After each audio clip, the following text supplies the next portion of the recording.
વડોદરામાં સાધનો ખરીદવા મામલે થયેલા ભ્રષ્ટાચારને લઈને આજે કોંગ્રેસે મહાનગરપાલિકામાં સિસોટી વગાડીને અનોખો વિરોધ કર્યો હતો।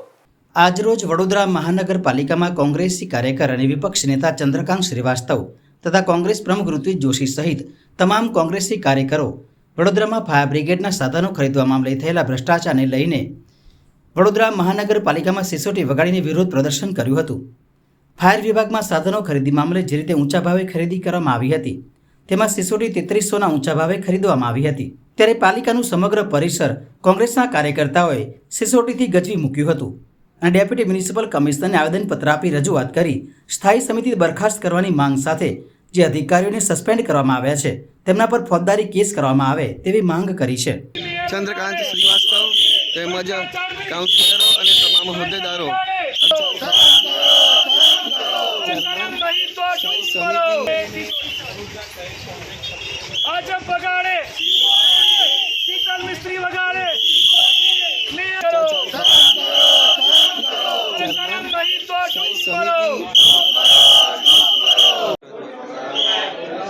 અમે વડોદરા શહેરના નગર વતીની અમારી ફરિયાદ છે।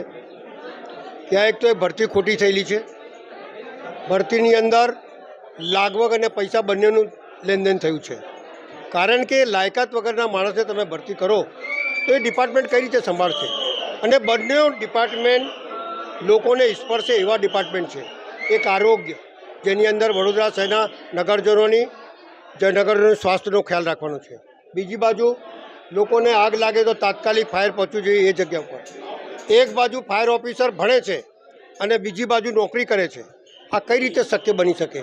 એવા માણસને મોટા નેતાઓની લાગવગથી અહીંયા મૂકી દીધું તો વડોદરા શહેર એમના ગીરવે મૂકેલું છે? ભાઈ, તમે નેતા છો તો ગીરવે થોડી મૂકી દીધું છે।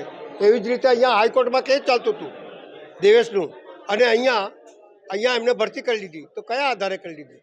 એટલે ભ્રષ્ટાચાર કરવા માટે, રૂપિયા કમાવા માટે આવા અધિકારીઓની ભરતી થયેલી છે। અમારો સીધો આક્ષેપ છે કે વડોદરા શહેર જે ટેક્સ રૂપી પૈસા તમને આપે છે એના વડોદરા મહાનગરપાલિકા ચાલશે।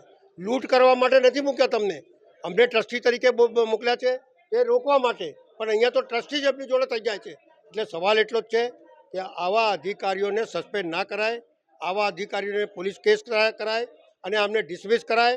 સમગ્ર સભામાં કામ લાવો અને ડિસમિસ કરો, ત્યાં ખુલ્લું પડી જશે કેટલા એમની જોડે છે ને કેટલા એમનાથી સાથે છે। એટલે અમારું માનવું, કોંગ્રેસ પાર્ટીનું માનવું છે કે આવા તમામ અધિકારીઓને જેલ ભેગા કરો, જેથી બીજા અહીંયા આવતા એને ખબર પડે કે જો ખરાબ કામ કરીશું, જો લૂંટ કરીશું તો જેલ થશે। એવા અનેક અધિકારીઓ જે સામેલ છે, અનેક નેતાઓ જે સામેલ છે, બધાને ખુલ્લા પાડવા જોઈએ અને એમને પોલીસ કેસ કરીને અંદર કરવા જોઈએ એવું મારું માનવું છે। ભ્રષ્ટ ભાજપના શાસનમાં આ વડોદરાની અંદર કોઈ પણ એવી જગ્યા નથી, કોઈ પણ એવું ડિપાર્ટમેન્ટ નથી કોર્પોરેશન કે જ્યાં ભ્રષ્ટાચાર ના થતો હોય। અને હવે તો તમામ ભ્રષ્ટાચારની સીમા વટાવી ચૂક્યા છે આ લોકો। તમે વિચાર કરો કે જે ફાયર બ્રિગેડના સંસાધનો જે વડોદરાની પ્રજાના સેવા માટે આ લોકો વસાવતા હોય છે એમાં ભ્રષ્ટાચાર। સિસોટી જે 18 રૂપિયાની સિસોટી છે 18, એના 3300 રૂપિયા। અરે તમે લાવતા હશો કે સોનાની સિસોટી છે કે હીરા જડી સિસોટી લાવ્યા છો? એટલે ભ્રષ્ટાચારની ચરમ સીમા વટાવી છે। તમે આના માટે જવાબદાર જે અધિકારીઓ છે એમને ખાલી સસ્પેન્ડ નહીં, જેલના સળિયા પાછળ બિન જામીનપાત્ર ગુનો જેલના સળિયા પાછળ મોકલો આ ભ્રષ્ટાચારીઓને। અને અમના પર હાથ કોના છે? અમના પર હાથ છે સ્ટેન્ડિંગ કમિટીના ચેરમેનના, ભાજપના નેતાઓના। એ બધાની સામે પણ કેસ કરો અને આ છેલ્લા વડોદરા શહેરમાં જેટલા મેયરો રહી ચૂક્યા છે આ બધાની ખરેખર એસીબીને કહું છું આપના માધ્યમથી કે પ્રોપર્ટીની તપાસ કરો કે આ લોકો પાસે રાતોરાત અલાદીનનો ચિરાગ આવી જાય છે કે સ્કૂટરના ઠેકાણા નથી હોતા અને પછી 5 વર્ષમાં એવું તો શું થઈ જાય છે કે કરોડપતિ થઈ જાય। બધાની પર ભ્રષ્ટાચારના આરોપ છે, મેયર હોય, ડેપ્યુટી મેયર હોય, ચેરમેન હોય। કોંગ્રેસ પાર્ટીએ આવેદનપત્ર આપ્યું છે કે આખી સ્ટેન્ડિંગ કમિટીને બરખાસ્ત કરો, ડિસોલ્વ કરો। કેમ? કારણ કે આ લોકો મિટિંગ અને ચીટિંગ કરે છે। આ લોકોએ સિસોટીમાં કૌભાંડ કર્યું છે।